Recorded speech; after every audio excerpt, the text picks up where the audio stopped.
LDRD is, of course, Laboratory Directed Research and Development. In this particular national lab, we have a lot of cross-cutting between people who do a lot of applied research and also people who have a very strong background in basic science. So we're combining those to create some very unique capabilities. This is a new field of microbiology, understanding how bacteria transfer electrons to solid objects. So we could use bacteria to generate electricity. We could also use electrochemical principles to understand bacteria, where we can use a lot of electrochemistry to understand how bacteria are working in the subsurface and monitor the microbial activity in real time. So this is really expanding far beyond what we ever imagined we would be able to do with it. LDRD gives us an opportunity to explore new scientific principles and ideas, to think about fundamental science and how we can use fundamental science to enhance different research opportunities that we are exploring.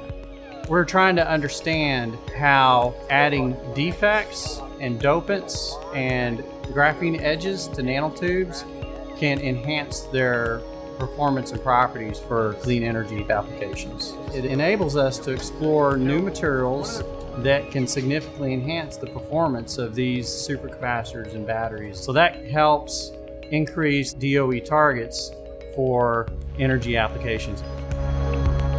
This is the perfect venue for resolving these ideas and developing into something that is not only interesting, but also useful for solving DOE's problems.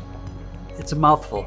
Functionalized magnetic mesoporous silica nanoparticles. This is a good use of an acronym, so we call it the MMSNs. And the purpose of these nanoparticles is to absorb contaminants. There's a big contaminated area.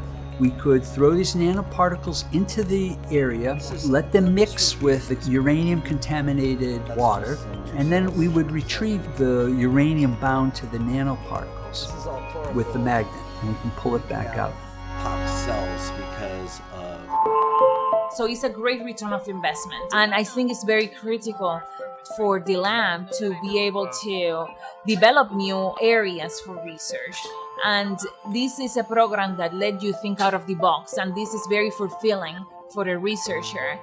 Currently, we had 2 LDRDs for high temperature molten salt.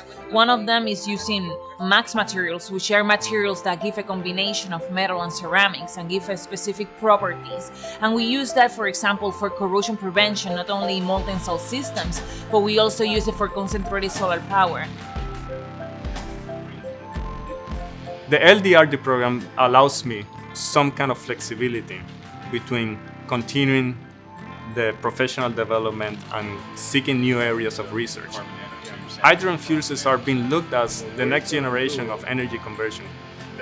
More than half of the cost comes from the catalyst. Currently, they use a lot of platinum, which is a precious metal. So we're taking carbon materials and we add some of these chelating agents in the system in order to form those active groups.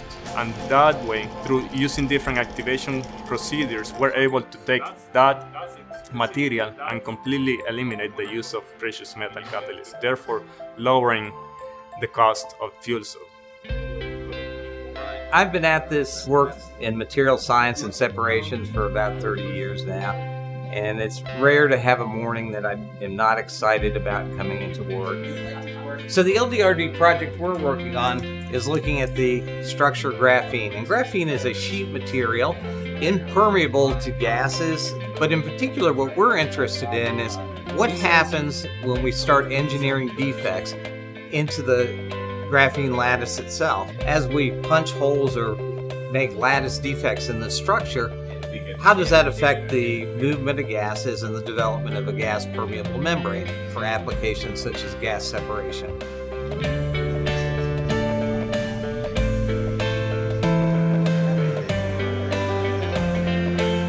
The LDRD program is very special.